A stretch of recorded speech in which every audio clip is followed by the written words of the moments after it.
Henry Rider হ্যাগার্ডের the Ghost Kings. 12ই May 1855 তারিখ। রাজার ক্রাল জুলুল্যান্ড শিরোনামের চিঠির উল্লেখযোগ্য অংশ। স্থানীয় জুলুদের মাঝে শ্বেতাঙ্গ এক নারীকে নিয়ে একটা অদ্ভুত গল্প প্রচলিত আছে। গল্প মতে রাজা ডিনগানের আমলে এক শ্বেতাঙ্গ নারীর দেখা পেয়েছিল জুলুল্যান্ড, যার ভেতর বাস করত দেবীর আত্মা। লোকে বলে ওই নারী ছিল দারুণ সুন্দরী ও ভীষণ সাহসী। তাকে ডাকা হতো জুলুদের আত্মা, সংক্ষেপে জুলা নামে। বলা হয় কুখ্যাত ব্লাড রিভার যুদ্ধের আগের সময়টায় জুলুদের উপর তার প্রভাব ছিল ব্যাপক। সে ছিল কোনো এক পরিব্রাজক মিশনারির কন্যা। মেয়েটির মা বাবাকে হত্যা করেছিল জুলু রাজা ডিনগান। বাবা মা হারানোর শোকে উন্মাদ হয়ে গিয়েছিল মেয়েটি। তখন সে জুলুদেরকে অভিশাপ দিয়েছিল। জুলু রাজা ডিনগানের মৃত্যু, যুদ্ধে তাদের পরাজয় ও অন্যান্য দুর্ভোগের জন্য জুলুরা এখনো এই অভিশাপকেই দায়ী ভাবে। ওই নারীর অপদৃষ্টি থেকে বাঁচার জন্য বনের গভীরে বসবাসকারী এক বামন জাতির পুরোহিতদের কাছে তাকে বিক্রি করে দিয়েছিল জুলুরা। জানা যায় অরণ্যচারী ওই বামনরা ছিল বৃক্ষ পূজারী। এরপর থেকেই ওই নারীর ব্যাপারে আর কোনো কথা শোনা যায়নি। জুলুদের মতে ওই ঘটনার পর অভিশাপও থেমে গিয়েছিল। এই অদ্ভুত ঘটনার ব্যাপারে আরও কিছু জানতে বা শুনতে পেলে তোমাকে চিঠি দিয়ে জানাবো। তবে আমার নিজেরই সন্দেহ আছে যে এই ব্যাপারে আর কোনো খবর পাবো কি না। ডিনগান মারা গেছে 1840 সালে। এরপর 15 বছর পার হয়ে গেছে, কিন্তু এখনো জুলুরা ওই নারীর ব্যাপারে মুখ খোলে না। আর জুলুরা যতটুকুই বলেছে আমাকে তাদের বন্ধু ভেবে বলেছে। ভেবেছে আমি সরকারি লোক নই বা মিশনারিও নই, তাই আমাকে অল্প স্বল্প বললে অসুবিধা নেই। জুলুদের মুরব্বীদের কাছে প্রথমে যখন এই শ্বেতাঙ্গ নারীর ঘটনা জিজ্ঞেস করি, ওরা সোজা বলে দিয়েছিল এ ব্যাপারে কিছুই জানে না। পরে আমার চাপাচাপিতে ওদের একজন শুধু বলেছিল যে মোপোর মৃত্যুর সাথে ওই দুর্ভাগ্য আনয়নকারীর ঘটনাও অতীত হয়ে গেছে। এ যাত্রা বলে রাখি, আমার সন্দেহ ডিনগানের ভাই সাবেক রাজা চাকাকে ছুরি মেরে হত্যা করেছিল এই মোপো। এমনকি ডিনগানের মৃত্যুর পিছনেও তার হাত আছে বলে অনেকের সন্দেহ। তবে জুলুল্যান্ডের সিংহাসনে পান্ডা বসার পর থেকেই লাপাত্তা হয়ে গেছে মোপো। 1. অশিক্ষিত ও কুসংস্কারাচ্ছন্ন কালোদের মাঝে খ্রিস্ট ধর্ম প্রচারের মিশন নিয়ে সপরিবারে নেটালের গভীরের দিকে চলেছে মিস্টার ডাভ। তার বর্তমান ক্যাম্প পন্ডল্যান্ডের উপকূলবর্তী এলাকায় সাগর তীর থেকে আনুমানিক 2 মাইল ভেতরে উঁচু একটা জমির উপর। সকাল থেকেই গুমোট হয়েছিল আবহাওয়া। এখন ঘন কালো মেঘে ছেয়ে গেছে পুরো আকাশ। মেঘ এতই ঘন হয়ে উঠেছে যে এই ভর দুপুরেও শেষ বিকেলের মতো আধার ছেয়ে আছে। সুপের মতো ঘন হয়ে গেছে বাতাস, দম নেয়াই দায়। আর গরমের কথা বলাই বাহুল্য। অস্বাভাবিক ভয়াবহ যাই বলি না কেন, গরমের প্রচণ্ডতা লিখে বোঝানো যাচ্ছে না। রাচেলদের কাফ্রি ড্রাইভার টমের ধারণা একটা ঝড় ঘনিয়ে আসছে, ভয়াবহ ঝড়। টমের ভাষায় ঝড়ের বাপ। এবার হয়তো খরার অবসান হবে। ঝড় বাদল হলে গবাদি পশুরা ভীষণ ভয় পেয়ে যায়। ঠিকমতো সামলে না রাখলে দিশেহারা হয়ে দিক বিদিক ছুটে যায় ওগুলো। অভিযাত্রীর তখন ভোগান্তির আর শেষ থাকে না। বলা বাহুল্য, এই জনবিরল দেশে সার ছাড়া মালামাল আর ওয়াগন নিয়ে এক পা নড়াও সম্ভব না। তাই আশু ঝড়ের আশঙ্কায় কাছাকাছি একটা পাহাড়ের গুহায় পাঠানো হয়েছে ওয়াগন আর সার।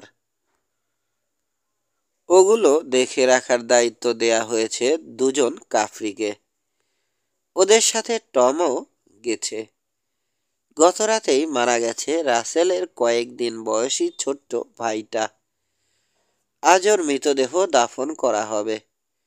তবুও পাহাড়ে পাঠানো গবাদি পশুর দেখাশোনার কাজ তদারক করতে চলে গেছে টম। তদারকিটা আসলে অছিলা। আসল কথা হচ্ছে, কোনো সমাহিতকরণে ও থাকতে চায় না।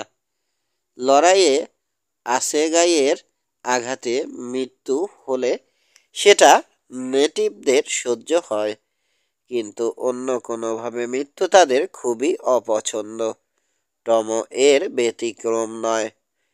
কয়েকদিন মাত্র বেঁচে ছিল রাসেলের ভাইটা, কিন্তু কয়দিনেই ক্যাম্পের আর সবার মতো টমও ভীষণ ভালোবেসে ফেলেছিল ওকে। এখন মাসুম বাচ্চাটার মৃতদেহ কবরে শোয়ানো সহ্য করতে পারছে না ও। তাই সার দেখাশোনার অছিলায় সরে গেছে। খরা চলছে অনেক দিন হয়। শুকিয়ে পাথরের মতো খটখটে হয়ে আছে মাটি। পাথুরে মাটি যতটুকু সম্ভব খুঁড়ে কবর বানানো হয়েছে। বাচ্চাটাকে কবরে শোয়ানোর আগে অন্তিম প্রার্থনা করল রাসেলের বাবা। তারপর ছোট্ট দেহটা কবরে শুয়ে লাল মাটি ফেলে ঢেকে দিল। কবরের উপর পাথর বিছিয়ে দিল, যেন সাপদের দল সহজে মাটি ঘুরতে না পারে। বাচ্চাটাকে কবরে নামানোর সময় রাসেল ছাড়া আর কেউ কবরের পাশে রইল না। অবশ্য পাশেই একটা পাথরের উপর বসে থাকা দুটো খরগোশ আর গাছের ডালে বসে থাকা একটা বেবুনকে যদি দর্শক ধরা হয়, তাহলে দর্শক সংখ্যা বাড়বে বই কি। এই শুকনো মৌসুমে ফুল পাওয়া খুবই দুষ্কর, তাই বাচ্চাটার কবরে কোনো ফুল জোটেনি। মিমোসা গাছে দুটো শুকনো ডাল আড়াআড়ি বেঁধে কবরের উপর যেনতেনভাবে একটা ক্রুশ দাঁড় করানো হয়েছে কেবল। রাসেলরা কবরের পাশ থেকে চলে যাওয়ার পর গাছ থেকে নেমে এলো কৌতূহলী বেবুনটা। ওদের দেখা দেখি একটা পাথর ঠেলে দিল কবরের উপর। তারপর নিজের ভাষায় ডাকাডাকি করতে করতে সরে গেল ওখান থেকে। ভীষণ কৌতূহলোদ্দীপক ঘটনা, তবে সেটা দেখার জন্য ওখানে কেউ নেই। বাচ্চাটাকে কবরে শোয়ানোর সময় ওর মা সেখানে উপস্থিত হতে পারেনি। জ্বরে বিছানা থেকে মাথা তোলার জন্যেই তার ওয়াগনের পর্দার কাপড় দিয়ে বানানো তাঁবুর ভেতর চামড়ার বিছানায় শুয়ে আছে মিসেস ডাভ। রোগে শোকে পাণ্ডুর হয়ে গেছে মহিলাটির চেহারা। অকালে পাক ধরতে শুরু করেছে চুলে। পর্দার দিকে মুখ ফিরিয়ে শুয়ে দমকে দমকে কাঁদছে সে। মায়ের এই বেদনাতুর অবস্থার ছবি চিরকাল গেঁথে রইবে রাসেলের মনে। তাঁবুর একটা পাশ তুলে রাখা হয়েছে, যেন একটু হলেও বাতাস ভেতরে ঢোকে। ভীষণ শোকাতুর হয়ে আছে রাসেলের বাবাও। ফ্যাকাশে হয়ে গেছে তার সাধুসুলভ উজ্জ্বল চেহারা। ঠোঁট দুটো চেপে বসেছে পরস্পরের উপর। তাঁবুতে ঢুকে নার্ভাস হাতে পুরোহিতের সাদা আলখেলাটা গা থেকে খুলে দ্রুত গুছিয়ে ফেলল সে। পাশে দাঁড়িয়ে বিমুগ্ধ দৃষ্টিতে বাবা মা দুজনকেই দেখছে রাসেল। কাপড় গোছানো শেষ হলে একটা দীর্ঘশ্বাস ফেলে সোজা হয়ে দাঁড়ালো ওর বাবা। কণ্ঠে চেষ্টাকৃত উৎফুল্লতা এনে শোক সন্তপ্ত স্ত্রীকে বলল, কেঁদো না জেনি, মনে রেখো যা হয় সবার মঙ্গলের জন্যই হয়। ঈশ্বর কিছু নিলে তাতেও কল্যাণ ও তার আশীর্বাদ থাকে। কষ্ট করে উঠে বসল রাসেলের মা। স্কটিশ টানে শান্ত কণ্ঠে স্বামীকে সে বলল, গ্রাহামস, টাউনে থাকতে আমাদের আগের সন্তানটা যখন মারা গেল তখনও একই কথা বলেছিলে তুমি, জন। কিন্তু এই কথা আর শুনতে চাই না। না, ঈশ্বরের ভুয়া আশীর্বাদের আমার দরকার নেই। শুধু আমি কেন, মায়ের কোল থেকে সন্তান তুলে নিলে কোনো মাই এমন আশীর্বাদ চাইবে না। ঈশ্বর চাইলেই তো ওকে ছেড়ে দিতে পারত। আর ঠিক এই সময় আমাকেই বা কেন জ্বরে ফেলল ঈশ্বর, যেন আমার সন্তানের পরিচর্যা করতে না পারি সেই জন্য। আর এই সময় বা কেন আমাদের দুধেল গাইটাকে সাপে কামড়াবে। এই সবই যদি ঈশ্বরের লীলা হয় তাহলে বলবো, জঙ্গলি কালোদের দেবতারাও তার চেয়ে অনেক দয়াবান। সাথে সাথে তাকে থামাতে গেল রাসেলের বাবা মিস্টার জন। বলো, না না, এভাবে বলো না জেনি, ধর্মদহিতা হয়ে যাবে যে। তোমার তো এখন খুশি থাকার কথা, কারণ তোমার সন্তান এখন স্বর্গে আছে। তুমি থাকো তোমার খুশি নিয়ে, আমাকে আমার শোক নিয়েই থাকতে দাও। আজ থেকে আমার একটাই প্রার্থনা, আর যেন আমার কোনো সন্তান না হয়। বলে থেমে গেল মিসেস ডাব। কিন্তু পর মুহূর্তে রীতিমতো বিস্ফোরিত হলো সে। সমস্ত রাগ সে ঢেলে দিল স্বামীর উপর। বলল, সব তোমার দোষ। আমি আগেই বলেছিলাম এই হবে। বলেছিলাম অসময়ে যাত্রা শুরু করলে বাচ্চাটা ধকল সইতে পারবে না, মারা পড়বে। কিন্তু আমার কথা তুমি শুনলে না। আমি বলে রাখছি, এই যাত্রা শেষ হবার আগেই আমরা সবাই মারা পড়ব। তবে রাসেল বাঁচবে। আর আমার কথা কি বলবো, যত তাড়াতাড়ি মরি তত মঙ্গল। আমার বাচ্চাদের কাছে যেতে পারবো আমি। কি বলছো এসব? এ যে শয়তানি কথা, ধর্মদহিতা। শয়তানি জন, ধর্মদহিতা। আমার মায়ের মতো প্রকৃতি প্রদত্তভাবেই আমারও অন্তর দৃষ্টি আছে, সেটাও শয়তানি। তাহলে তো বলতে হয় আসলে শয়তান খোদ প্রকৃতি। তোমাকে বিয়ে করলে কি হবে তা আগেই বলেছিল আমার মা, কিন্তু আমি শুনিনি।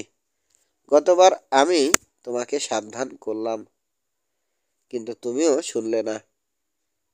এখন রাসেল ছাড়া আমাদের সবাইকেই এর পরিণতি ভোগ করতে হবে। শুনে রাখো, যে তোমাকে টেনে নিচ্ছে তার একটাই স্বাদ, তোমার বলি নেবে সে, বলল জেনি, অর্থাৎ রাসেলের মা। এবার গর্ব ভরে জবাব দিল পাস্টর, ঈশ্বর তার বাণী প্রচারের জন্য আমার বলি নেবেন? আমার জন্য এর চেয়ে বড় সৌভাগ্য আর কি হতে পারে? দাও, আত্মবলি দাও। কিন্তু ধর্মের নামে তোমার পাগলামির জন্য আমাদের সন্তান কেন মরবে? তোমার মতো অতি ধার্মিক লোকের বিয়ে করা বা সন্তান নেওয়া কখনোই উচিত না, জন। আর সহ্য হলো না রাসেলের। ছুটে তাঁবু থেকে বেরিয়ে গেল। ক্যাম্পের কাছেই একটা পাথরের উপর বসে সজল নয়নে তাকিয়ে রইল সাগরের নোনা পানির দিকে। রাসেলের বয়স মাত্র 15। অবশ্য দক্ষিণ আফ্রিকার প্রেক্ষাপটে ধরে নেওয়া হয় এই বয়সে নারীত্বের পূর্ণতা পেয়ে যায় মেয়েরা। রাসেলের জন্মের কয়েকদিনের মাথায় লন্ডনে কোনো এক কনফারেন্সে গিয়ে বিদেশে ধর্মপ্রচারের ভূত চাপে ওর বাবার মাথায়। যদিও হেড ফোর্ড শায়ারে থাকতেই সম্মানজনক জীবিকা সহ খ্রিস্ট ধর্মীয় পুরোহিতের পেশায় রত ছিল সে, কিন্তু পৈতৃক সম্পত্তিও ছিল তার। ওগুলো থেকে যৎসামান্য আয়ও হতো, কিন্তু এসবের কিছুই আর তাকে বেঁধে রাখতে পারেনি। রাসেলের বয়স তখন মাত্র 4 বছর, ফলে ইংল্যান্ডের কোনো চিঠি ওর নেই। যা হোক, মিস্টার ডাবের আফ্রিকায় আসার সিদ্ধান্ত চূড়ান্ত। এখন অবস্থা এমন যে রাসেলের মাকে হয় ইংল্যান্ডে থেকে যেতে হবে, নয়তো মিস্টার ডাভের সাথে রওনা হতে হবে দক্ষিণ আফ্রিকার পথে। মাঝামাঝি কিছু করার উপায় নেই, কারণ আত্মার ডাক উপেক্ষা করার মতো পাপ কোনো মতেই করবে না মিস্টার ডাব। নেটিভ কাফরিদের মাঝে খ্রিস্ট ধর্ম প্রচার করতে দক্ষিণ আফ্রিকা সে আসবেই। ধর্ম সংক্রান্ত বাতিকগ্রস্ত বাদ দিলে আসলে খুবই ভালো একজন মানুষ মিস্টার ডাব। কাজেই স্ত্রী হিসেবে তার প্রতি ভালোবাসা থাকাই জেনির জন্য স্বাভাবিক।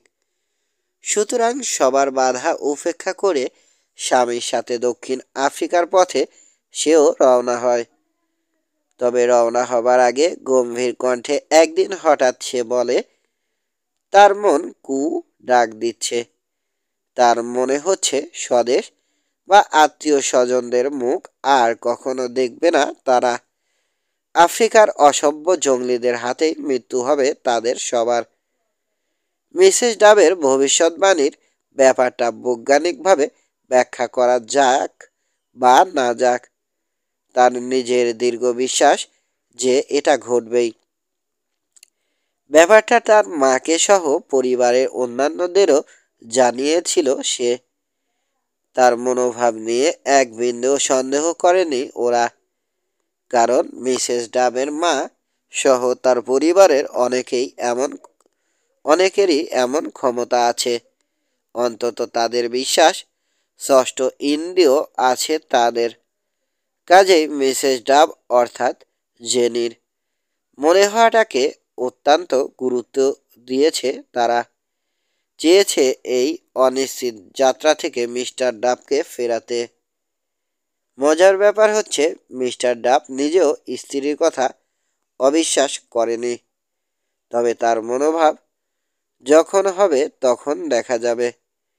তার স্ত্রীকে প্রস্তাব করল যে ইংল্যান্ডেই থেকে যাক সে। দক্ষিণ আফ্রিকায় একাই রওনা হবে মিস্টার ডাব। কিন্তু তখন অভাবনীয় দীর্ঘতা দেখালো তার স্ত্রী জেনি। বলল, ভালো মন্দ সব কিছুতে একসাথে থাকার, একসাথে সব বিপদ মোকাবেলা করার শপথ নিয়ে মিস্টার ডাবের স্ত্রী হয়েছে সে। কাজেই লম্বা সময় একা বেঁচে থাকার চেয়ে স্বামীর সাথে জঙ্গিদের হাতে মরে যাওয়াও তার জন্য অনেক সুখের। এরপর আর কথা থাকতে পারে না। একটা পালতোলা জাহাজে চেপে স্ত্রী আর একমাত্র কন্যা রাসেলকে নিয়ে দক্ষিণ আফ্রিকার পথে রওনা হয়ে যায় মিস্টার ডাব। সেদিনের পর থেকে তাদের সম্বন্ধে আর কোনো কথা শোনেনি তাদের আত্মীয় পরিজনদের কেউ। এরপর থেকে আজকে সন্তান কবরে শোয়ানো পর্যন্ত মিস্টার ডাভের কার্যক্রমে ইতিহাস খুব সংক্ষেপেই বলা যায়। যা এমন, মিশনারি হিসেবে কেপ কলোনিতে একেবারেই অসফল মিস্টার ডাভ। নিজের প্রাতিষ্ঠানিক ঊর্ধ্বতনের একটু বাঁকা কথা মেনে নেওয়া তার দ্বারা সম্ভব ছিল না। সেই সাথে তার দূরদৃষ্টির অভাব। ভোরেররা বইয়েররাও তাকে ভালো চোখে দেখত না। আর যেভাবে সে নেটিভদের আলোর পথে আহ্বান করতে লাগলো তা ওদের পছন্দ হয়নি। আরেকটা ব্যাপার সে মাথায় নেয়নি যে লোকে তাদের হাজার বছরের সংস্কার দুদিনেই মাথা থেকে ঝেড়ে ফেলতে পারে না। তাদেরকে সময় দিতে হয়, তালিম দিতে হয়। তারপর তাদের ভেতর একটু একটু করে পরিবর্তন আনা সম্ভব। কিন্তু তা না করে তীব্রভাবে ওদের কটাক্ষ করে প্রকাশ্যেই সে বলতে থাকে যে কালোরা সব নরকে যাবে। সুতরাং তার সম্বন্ধে কালোদের মনোভাব কি হতে পারে তা বলাই বাহুল্য। ভিনদেশী ধর্ম আর ধর্মপ্রচারককে পছন্দ করতে কালোদের বয়েই গেছে। ওদিকে স্থানীয় চার্চের কার্যকলাপ তার মোটেও পছন্দ হচ্ছিল না। ফলে তাদের বিরুদ্ধে বিষোদ্গার করে ইংল্যান্ডে অভিযোগ পাঠায় সে। ব্যাপারটা আমলে নিয়ে ব্লু বুকে প্রকাশও করে চার্চ পাবলিকেশন। একসময় সেটার কপি কেপ কলোনিতেও এসে পৌঁছায়। ফলে তার উপর ভীষণ ভীষণ রেগে যায় স্থানীয় চার্চ কর্তৃপক্ষ। অর্থাৎ অবস্থা এমন দাঁড়ায় যে বইয়েররা তার পক্ষে নেই, বইয়েরদের কালো দাস ভৃত্যরা তার পক্ষে নেই, স্থানীয় চার্চ তার পক্ষে তো নেই। এমনকি খোদ ইংল্যান্ডের কেন্দ্রীয় চার্চ কর্তৃপক্ষ থেকেও তার প্রতি বিরূপ মনোভাব প্রকাশ করা হয়েছে। সোজা ভাষায় বললে কেপ কলোনিতে তাকে স্থান দেবার মতো পরিস্থিতি আর রইল না। তদুপরি তাকে হত্যা করার হুমকি দিয়ে বসেছে বইয়েররা। অবস্থা এখন এমন যে বাঁচতে হলে তাকে হয় এই দেশ ছাড়তে হবে, নয়তো ধর্মপ্রচার থামাতে হবে। তবে ধর্মপ্রচার থামাবার বান্দাই সে না। কাজেই কেপ কলোনি ত্যাগ করার সিদ্ধান্ত নিল মিস্টার ডাব। মিসেস ডাব তখন প্রস্তাব দিল যে ইংল্যান্ডের দিকে রওনা হওয়াই ভালো। তাতে নিজের লোকদের সামনে অন্তত এখানকার প্রকৃত অবস্থা তুলে ধরে এর প্রতিকার ও বিচার চাওয়া যাবে। প্রথম প্রথম পরামর্শটা ভালোই লাগলো মিস্টার ডাবের, কিন্তু এক রাতের প্রার্থনা আর কিছু চিন্তা ভাবনার পর সে সিদ্ধান্ত নিল ইংল্যান্ডে ফিরে গেলে বিলাসী জীবন পাওয়া যাবে বটে, কিন্তু তা হবে শয়তানের কাছে পরাজয় স্বীকার করা। আর সফল ধর্মপ্রচারকের মহিমা থেকেও বঞ্চিত হবে সে। অমন কিছু করার চিন্তা এমনকি অতি দুঃস্বপ্নেও সে করে না। তাই স্ত্রীকে সে বলল রাসেল ও তাদের অপর পুত্র সন্তানকে নিয়ে জেনে একাই যেন ইংল্যান্ডের পথে রওনা হয়ে যায়। এর মধ্যে তাদের দুটো কন্যা সন্তান মারা গেছে। কেপ কলোনিতেই দাফন করা হয়েছে তাদের। এরই মধ্যে কিছু ইংরেজ অভিযাত্রীর সাথে কথা হয়েছে মিস্টার ডাবের। তাদের কাছ থেকেই শুনেছে দক্ষিণ আফ্রিকার গভীরে নেটাল নামে একটা জায়গা আছে। সেখানে বসতি স্থাপন করতে শুরু করেছে কিছু শ্বেতাঙ্গ পরিবার। ওখানে জুলু নামে একটা বড়সড় লড়াকু জাতি বাস করে। তাদের রাজার নাম চাকা বা ডিনগান। তাদের মধ্যেই ঈশ্বরের পবিত্র বাণী প্রচার করতে যাবে সে। যদিও শুনেছে এই রাজা খুবই হিংস্র প্রকৃতির মানুষ, কিন্তু তারপরও ঝুঁকি নেবে প্যাস্টর। জুলুদের ধর্মের খারাপ দিকগুলো সম্বন্ধে তাদেরকে অবগত করবে, সেই সাথে চেষ্টা করবে ওদের বহু স্থির রাখার প্রথা সংশোধনের। নীরবে চোখের পানি ফেলতে ফেলতে স্বামীর কথা শুনে গেল মিসেস ডাব। তার ভিতর বিশ্বাসটা আরো দীর্ঘমূল হয়েছে যে ধর্মপ্রচার নামের পাগলামি করতে গিয়েই শহীদ হয়ে যাবে তারা সবাই।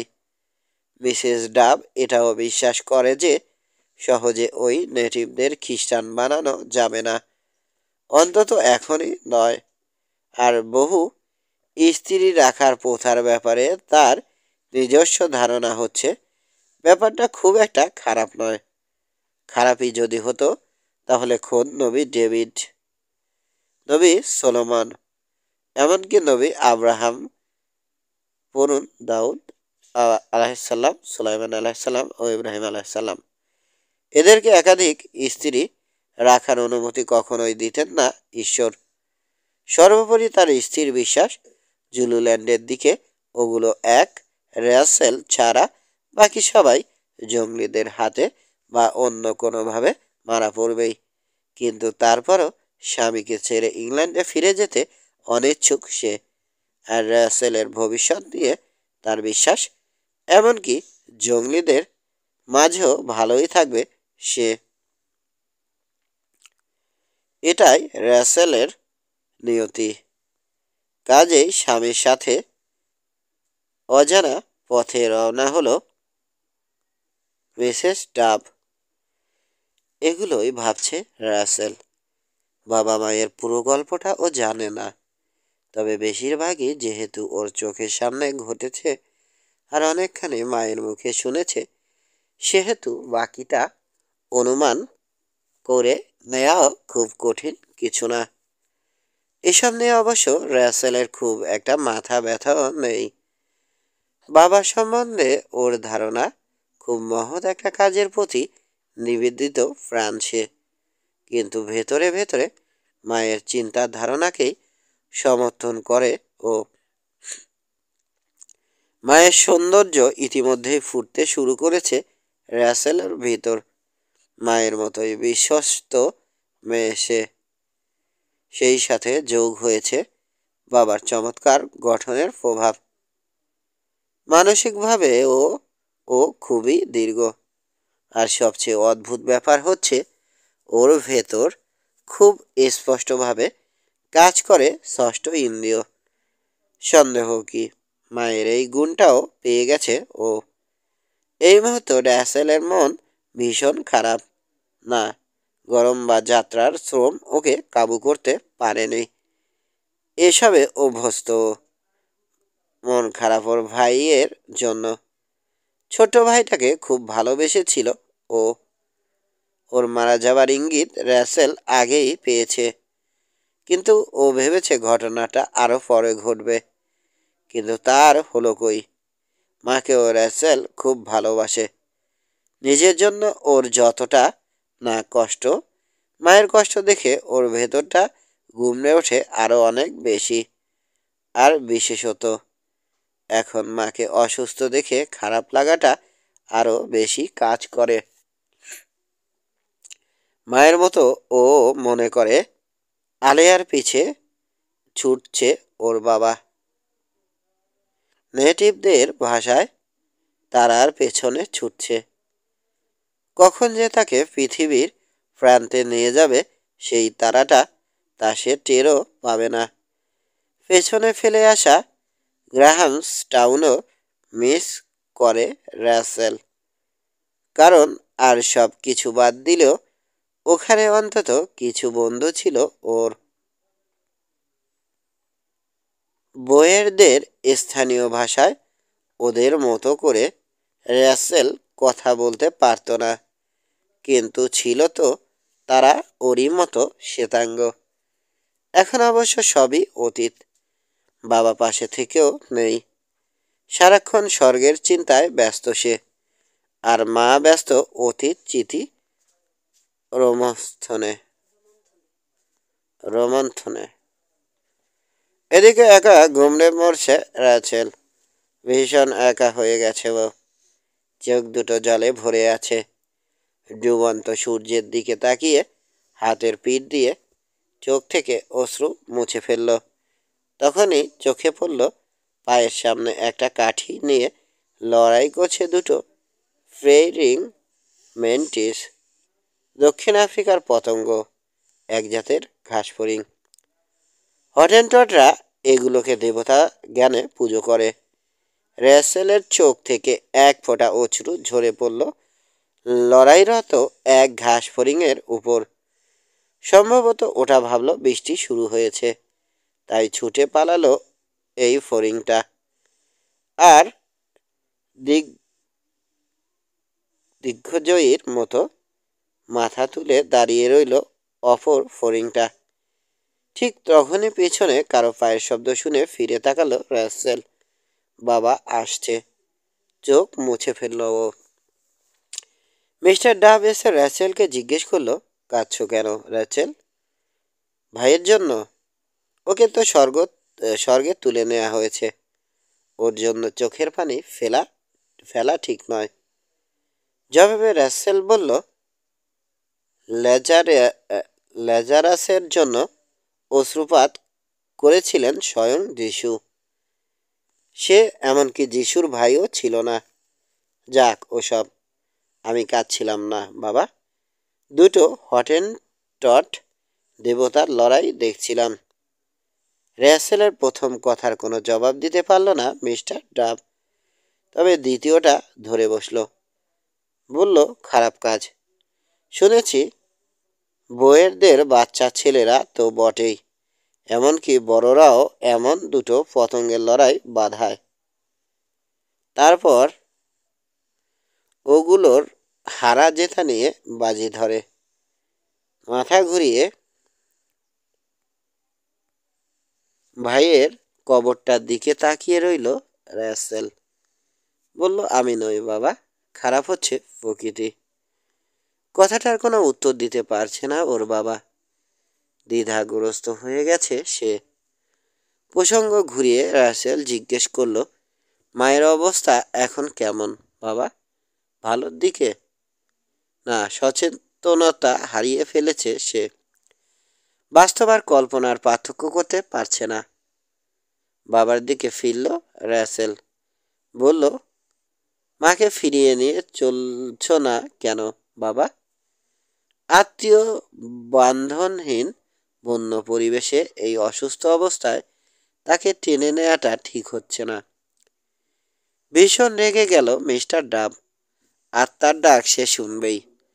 এই পথ থেকে তাকে ফেরানো সম্ভব না, ইত্যাদি বলে আবল তাবল বকা শুরু করলো সে। তখন আবার মুখ খুলল রাসেল। বলল, কিন্তু বাবা, মাও যে একটা ডাক শুনতে পেয়েছে।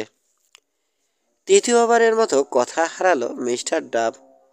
তারপর বলতে থাকলো, মা মেয়ে একই ষড়যন্ত্রে লিপ্ত। ঈশ্বরের পথ থেকে তাকে ফেরাতে চাইছে সবাই। তার দায়িত্ব কর্তব্য থেকে ফেরাতে তার দুর্বলতাকে ব্যবহার করছে শয়তান। একই সাথে মা মেয়েকেও ব্যবহার করছে সে। কিন্তু কিছুতেই সে বিভ্রান্ত হবে না। পথের শেষ পর্যন্ত সে যাবেই, ইত্যাদি ইত্যাদি। বাবার মেজাজ ঠান্ডা হওয়া পর্যন্ত নীরবে তার দিকে তাকিয়ে রইল রাসেল। রাগ কমার পর একটু স্থির হয়ে মিস্টার ডাব বলল, খুব অস্থির একটা সময় পার করছি আমরা। সম্ভবত তীব্র গরম আর দুর্ঘটনা দিয়ে আমাদের ইমানের পরীক্ষা নিচ্ছেন ঈশ্বর। তোমাকে কি যেন বলতে এসেছিলাম? ও হ্যাঁ, মনে পড়েছে। তোমার মা কিছুই মুখে তুলছে না, ফল খেতে চাইছে। তুমি কি জানো এখানে ওসব কোথায় পাওয়া যেতে পারে? প্রথমে না করল রাসেল, কিন্তু পরক্ষণেই উজ্জ্বল হয়ে উঠল ওর মুখ। বলল, কয়েকদিন আগে এক জায়গায় কিছু ফল দেখে এসেছি। আমাদের ক্যাম্পের বেশ খানিক পিছনে শুকনো নদীর মাঝে দ্বীপ মতো একটা জায়গা আছে। ফুল তুলতে ওখানে গিয়েছিলাম আমি আর মা। ওখানেই কেপ গুসবেরি দেখেছি। অনেক বেরি জন্মে আছে ওখানে, সব পাকা। অন্ধকার হতে এখনো অনেক বাকি। যাও তাহলে, যতগুলো পারো নিয়ে এসো, বলল র্যাচেলের বাবা মিস্টার ডাব। চলতে শুরু করেও থেমে গেল র্যাচেল। বলল, নদীর পাড়ে একা যেতে আমাকে নিষেধ করেছিল মা। ওখানে সিংহের নাদি আর পানিতে অনেক কুমির দেখে এসেছি। ভয় পাচ্ছ র্যাসেল? সিংহ আর কুমির থেকে ঈশ্বর তোমাকে রক্ষা করবেন। না বাবা, ভয় পাচ্ছি না। কোনো কিছুকেই এখন আর ভয় পাই না আমি। কোনো কিছুরই পরোয়া করি না, পরোয়াও করি না। যাই, ঝুড়ি নিয়ে আসি, এখনই বেরি তুলতে যাব, বলল র্যাসেল। পেছন থেকে মেয়ের অপসীয়মান অবয়বের দিকে দ্বিধাগ্রস্ত দৃষ্টিতে তাকিয়ে রইল মিস্টার ডাব। মনের গভীরে সে নিজেও অনুভব করছে পুরো যাত্রাটাই বোকামি। কিন্তু পর মুহূর্তে নিজেকেই সে বলল, তোমাকে রক্ষার জন্য ফেরেশতা পাঠাবেন ঈশ্বর। তারপর নিজের উপরই বিরক্ত হয়ে গেল সে। নিজেকেই বলল, আমার নিজের ইমানের দুর্বলতার কারণেই যত অশান্তি হচ্ছে। এ কারণেই বারবার ফেরত যেতে মন চাইছে। কিন্তু কয়েক মাইল দূরে পাহাড়ের উপর তুমুল বৃষ্টি হচ্ছে। থেকে থেকে পাহাড়ের চূড়াটা চেটে দিচ্ছে বিজলির লকলকে জিভ। বৃষ্টির ছোট্ট ছোট্ট কণায় ডুবন্ত সূর্যের আলো পড়ে বাষ্পের মতো তৈরি হচ্ছে রংধনু। এদিকে রাসেলের মাথার উপর আকাশটা অন্ধকার থেকে পরিণত হচ্ছে কালিগোলা অন্ধকারে।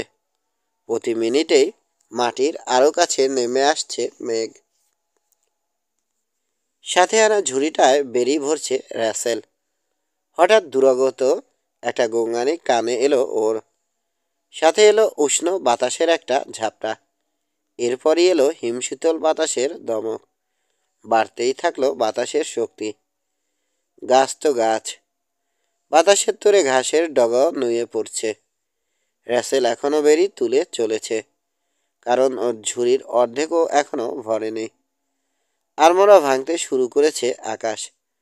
গোঙানি দিয়ে শুরু হয়ে ইতিমধ্যে গর্জনে রূপান্তরিত হয়েছে মেঘের ডাক। শুরু হলো বৃষ্টি। সিলিং আকৃতির বৃষ্টির এক একটা ফোঁটা এসে পড়তে শুরু করলো রাসেলের গায়ে। আর দেরি করা যায় না, এবার ফিরতেই হবে। হাঁটতে হাঁটতে নদীর পাথুরে পাড়ের কাছে পৌঁছে গেছে ও। এ ধরনের খাড়া জায়গাকে স্থানীয় ভাষায় বলে ডোঙা। কিন্তু তীরে ওঠার আগেই তীব্র শক্তিতে নেমে এলো প্রচণ্ড ঝড়। হারিকেনের শক্তি নিয়ে নেমে এলো প্রচণ্ড বাতাস। ঘন মেঘ এত দ্রুত নিচে নেমে এলো যে সময়ের আগেই অন্ধকার ঘনিয়ে এলো। এতই অন্ধকার যে কোথায় পা ফেলছে তাও দেখতে পাচ্ছে না রাসেল। ঠিক তখনই প্রচণ্ড নীলচে আলোয় ঝলসে গেল চারদিক। মনে হলো যেন মাটি, আকাশ, বাতাস সব কিছুতে একসাথে আগুন ধরে গেছে। সেই সাথে প্রচণ্ড বিস্ফোরণ, যেন একসাথে গর্জে উঠেছে হাজারটা কামান। মুহুর্মুহু বর্জ্য গর্জনে কানে তালা লেগে যাবার অবস্থা। এরই মধ্যে কোনো মতে টলমল পায়ে তীরের দিকে পৌঁছল রাসেল। বজ্রপাতের এই আছে এই নেই। আলোতে রাসেলের চোখে পড়ল ডোঙার অপর পারে বন্দুক হাতে দাঁড়িয়ে আছে এক শ্বেতাঙ্গ তরুণ। হাত নেড়ে আর চিৎকার করে ওকে ডাকছে সে। ওকে ডাকার ব্যাপারটি রাসেল নিশ্চিত হয়েছে তরুণের ঠোঁট নড়তে দেখে। আর হাতের ইশারায় কথা তো বললামই। হাতের ইশারার কথা তো বললামই। এই নির্বান্ধব পরিবেশে একটা শ্বেতাঙ্গ তরুণকে দেখে যার পান্নায় বিস্মিত হলো রাসেল। একই সাথে কৃতজ্ঞ বোধ করলো। আবার অবাকও হলো যে এই বাস পড়া এলাকায় ছেলেটা এসেছে কেন। বজ্রপাতের ক্ষণিকালো যতবার পেল ততবারই ছুট দিল রাসেল। তীরের আরেকটু কাছে যেতেই বুঝলো তরুণটি আসলে ওকে ডাকছিল না, অপর দিকে চলে যেতে বলছিল। হতভম্ব হয়ে দাঁড়িয়ে গেল রাসেল। পর মুহূর্তে কারণটা বুঝলো এবং আকাশ ভেঙে পড়ল রাসেলের মাথায়। রাসেল যেখানে আছে তার 100 গজ মতো উজানের নদীটা একটা বাঁক নিয়েছে। হঠাৎই সেখান থেকে সগর্জনে উত্থিত হলো তীব্র বেগে আগুয়ান পানির বিশাল এক দেয়াল। পাহাড়ি ঢল নেমে এসেছে। সেই পানিতে খড়কুটোর মতো ভাসছে বিভিন্ন পশুর মৃতদেহ আর বিশাল সব গাছের গুড়ি। ভীষণ দ্রুতগামী একটা ঘোড়ার চেয়েও দ্রুত ছুটে আসছে জলোচ্ছ্বাস। প্রবল আতঙ্কে স্থবির হয়ে গেছে রাসেল। দেখতে পাচ্ছে সবই, কিন্তু একটা আঙুলও নাড়তে পারছে না। দেখছে পানির বিশাল দেয়ালের আগে আগে আসছে অপেক্ষাকৃত ছোট, ওর হাঁটু সমান উঁচু একটা স্রোত। ওর স্তব্ধ অবস্থা দেখে তীর থেকে লাফিয়ে নিচে নেমে এলো ছেলেটা। ছুটে এলো ওর দিকে। ঠিক তখনই আকাশ বাতাস কাঁপিয়ে বজ্রপাত হলো ছেলেটির 30 গজের ভেতর। থমকে দাঁড়াতে বাধ্য হলো সে। পর মুহূর্তেই আবার সামলে নিয়ে ছুটতে শুরু করলো। ওদিকে পানিটা র্যাসেলের গোড়ালি ছুঁয়ে ফেলেছে, তবু ওর হুঁশ ফিরছে না। ঘোলা পানির চোটটা ওর থেকে আর মাত্র 5 গজ দূরে। বজ্রপাতের আলোয় র্যাসেল দেখল ঢেউয়ের চূড়ায় দেখা যাচ্ছে একটা মোষের শিং। মোষটা অবশ্য অনেক আগেই মারা গেছে, কিন্তু নিচ থেকে প্রবল পানির ধাক্কায় ওটা এমনভাবে ভেসে আছে, দেখে মনে হচ্ছে যেন ঢেউয়ের চূড়ায় চেপে চার্জ করে আসছে ওর দিকে। পর মুহূর্তেই বাহুতে সেই ছেলেটির হাতের স্পর্শ পেল র্যাসেল। সাথে সাথেই সংবিত ফিরল ওর। পানি ততক্ষণে ওর হাঁটু ছুঁয়ে ফেলেছে। দ্বীপের তীর ওদের থেকে আর গজখানেক দূরেও নেই। হাঁটু সমান পানি ঠেলে প্রাণপণে ছুটতে শুরু করলো দুজনে। শুদ্ধ ইংরেজিতে চিৎকার করে ছেলেটি বলল, বাঁচি মরি একসাথে চেষ্টা করব। অবশ্য পানির বজ্রসম হুঙ্কারের কারণে ছেলেটির গলা ফিসফিসানির মতো করে এলো র্যাসেলের কানে। কোনো মতে তীরের নাগাল পেল ওরা। তখনই ক্ষুধার্ত প্রাণীর মতো ওদের পায়ে এসে পড়ল পানির চোত।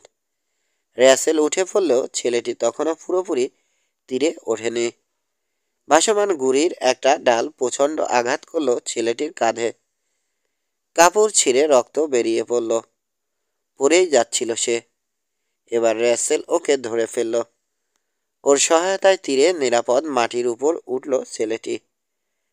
দম ফিরে পেয়ে উঠে বসল দুজনে। বজ্রপাতের আলোয় র্যাসেল দেখল ছেলেটি দেখতে বেশ সুদর্শন। ভীষণ ফর্সা ওর ত্বক, চুলের রং সোনালি, তবে সেটা র্যাসেলের চেয়ে বেশ খানিক গাঢ়। চোখের মনে ওর মতোই ধূসর। বয়স 17-18 বেশি হবে না। আর চেহারার বৈশিষ্ট্য অনেকটাই ওর মতো। স্বাভাবিক অবস্থায় দেখলে লোকে ওদেরকে ভাই বোন বলেই মনে করবে। প্রথমে মুখ খুলল র্যাসেল। বজ্র গর্জনের ফাঁকে ফাঁকে প্রশ্ন করল, কে তুমি? এখানে এসেছ কেন? এখানে এসেছ কেন? ছেলেটি জবাব দিল, আমার নাম রিচার্ড ডারিয়ান। কেন এসেছি জানি না, মনে হলো কেউ বা কিছু একটা আমাকে এখানে পাঠিয়েছে, সম্ভবত তোমাকে উদ্ধার করতে। অবশ্যই কিছু একটা তোমাকে এখানে পাঠিয়েছে, নয়তো ওই ভেসে যাওয়া মৃত মোষটার মতো আমিও এতক্ষণে মরে ভেসে যেতাম আমার বাবার ভাষায় গর্বিত পথের দিকে। গর্বিত পথ? আমার তো মনে হচ্ছে মরে সাগরের দিকে ভেসে যেত তোমার প্রাণহীন শরীরটা। সেটা গর্বিত পথ হয় কি করে? অবাক কণ্ঠে প্রশ্ন করল রিচার্ড। তোমার বাবা মিশনারি নয়, তাই কথাটার অর্থ বোঝনি, বলল র্যাসেল। না, আমার বাবা নেভাল অফিসার। মানে আগে নেভাল অফিসার ছিল আর কি, এখন অবসরপ্রাপ্ত। ব্যবসা আর শিকার নিয়েই আপাতত তার দিন কাটছে। আমরা নেটাল থেকে ফিরছি। কিন্তু তোমার নাম কি? প্রশ্ন করল রিচার্ড। র্যাসেল ড্রাব। র্যাসেল ড্রাব? সুন্দর নাম। কাদায় মাখামাখি না হলে আসলেই হয়তো ড্রাব হয়ে উঠতে তুমি। বৃষ্টি শুরু হয়েছে। আশ্রয় নেবার মতো কোনো জায়গার হদিস জানো? প্রশ্ন করল রিচার্ড। খানিক আবেগ শূন্য কণ্ঠেই র্যাসেল বলল, তুমি যতটা পরিচ্ছন্ন আমিও তাই। নদীর কাদাগুলা পানি আমাকে নোংরা করে দিয়েছে। ওখানে পাথরের পাশে গিয়ে আশ্রয় নিতে পারো তুমি। আমি বৃষ্টিতে খানিক ভিজব, গা থেকে কাদামাটি ধুয়ে ফেলতে চাই। হ্যাঁ, ভিজতে গিয়ে সর্দি লাগুক, আর বোনাস হিসেবে বজ্রপাত তো আছেই। আশেপাশে একটা পড়লে আর দেখতে হবে না, ওখানেই ছাই হয়ে যাবে। আর হ্যাঁ, আমি অবশ্যই জানি তুমি অসুন্দর নও। এখন বলো, আশ্রয় নেয়ার মতো জায়গা আছে এখানে? মাথা ঝাঁকিয়ে র্যাসেল বলল, সম্ভবত আছে একটা, চলো। বলে নিজেও উঠল আর হাত বাড়িয়ে দিল ছেলেটির দিকে। অন্ধকারে পরস্পরের হাত ধরে দ্বীপের উচ্চতম প্রান্তের দিকে চলল দুজনে। ওখানে পাথরের উপর পাথর পড়ে ছোট্ট একটা প্রাকৃতিক গুহা তৈরি হয়ে আছে। মায়ের সাথে এসে এখানে প্রথম বসেছিল র্যাসেল। কিছুক্ষণ এখানে বিশ্রাম নিয়ে তারপর গিয়েছিল ফুল তুলতে। ওরা এগোতে শুরু করতে করতেই গুহার উপরের সবচেয়ে লম্বা গাছটার উপর বজ্রপাত হলো। ক্ষণিকের জন্য দুজনেরই চোখ কান দুটোই স্তব্ধ হয়ে গেল। প্রাকৃতিক ওই গুহার ভেতর কিছু প্রাণী আশ্রয় নিয়েছিল। বজ্রপাতের পর ছুটে বের হয়ে গেল প্রাণীগুলো।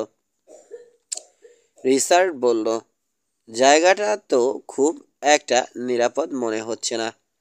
তবে আসার কথা হচ্ছে, এই জায়গায় এক জায়গায় দুইবার বাজ পড়ে না। র্যাসেল বলল, বন্দুকটা রেখে গেলে ভালো হয় না? কারণ কারণ ওর জানা আছে সরু লোহার দিকে বজ্র বিদ্যুৎ আকৃষ্ট হয় বেশি। কিন্তু রিচার্ড বলল, কখনোই না। এটা আমার বাবার দেয়া বন্দুক। কখনোই এটা আমি কাজ ছাড়া করি না। ওরা গুহার ভিতর ঢুকতে না ঢুকতেই আকাশ ভেঙে বৃষ্টি নামলো। গুহার ভেতরটা এখনো শুকনো, তবে ঝড়ো হিমেল বাতাসে কাঁপুনে ধরে যাচ্ছে। পাশে পড়ে থাকা শুকনো ডালপালা দিয়ে নিজেদের ঢাকার চেষ্টা করলো ওরা। দাঁতে দাঁতে ঠকাঠক বাড়ি খেতে খেতে র্যাসেল বলল, একটু আগুন পেলে এখন বলতে যেতাম। এক মুহূর্ত চিন্তা করে বন্দুকের স্টাফের সাথে বাঁধা একটা চামড়ার পাউচ খুলল রিচার্ড। সেটা থেকে বের করলো খানিক বারুদ, বন্দুকের ফিল্ট আর স্টিল। সেই সাথে জড়ো করলো কিছু আধ ভেজা লতাপাতা। বেশ পরিশ্রম করে স্টিলে ফ্লিন্ট ঠুকে সেটা দিয়ে আগুন ধরালো। আগুনে আরো কিছু আধ ভেজা লতাপাতা, কাঠি, ছোট ডালপালা ঠেলে দিল র্যাসেল। গত বন্যার সময়ই হয়তো গুহায় ঢুকে পড়েছিল এসব ডালপালা আর শুকনো লতাপাতা। সেগুলোই আজ আগুনের জ্বালানি হয়ে ওদের প্রাণ বাঁচিয়ে দিল। যা হোক, আগুন জ্বালানো গেছে, সেটাই হচ্ছে আসল কথা। আগুনটা গুহার মুখে জ্বালানো, ধোঁয়াটা বাইরে ধোঁয়াটা বাইরে ধোঁয়াটা বাইরে চলে যাচ্ছে, তাপটা থেকে যাচ্ছে ভেতরে। ধীরে ধীরে উষ্ণ হলো ওরা। সেই সাথে ফিরে এলো আত্মবিশ্বাস। আগুন আর আশ্রয় পেয়ে বাইরের তুমুল ঝড়ের তাণ্ডব আপাতত ওদের মন থেকে বিদায় নিয়েছে। ভুলে গেছে একটুর জন্য বানের জলে ভেসে যেতে যেতে রক্ষা পেয়েছে ওরা। স্বগুক্তির মতো করে র্যাসেল বলল, আমার ক্ষুধা পেয়েছে। আবার কি যেন খুঁজতে শুরু করলো রিচার্ড। এ পকেট ও পকেট হাতড়ে কোথা থেকে যেন বের করলো রোদে শুকানো লম্বা এক ফালি মাংস। বলল, বিলটং চলবে?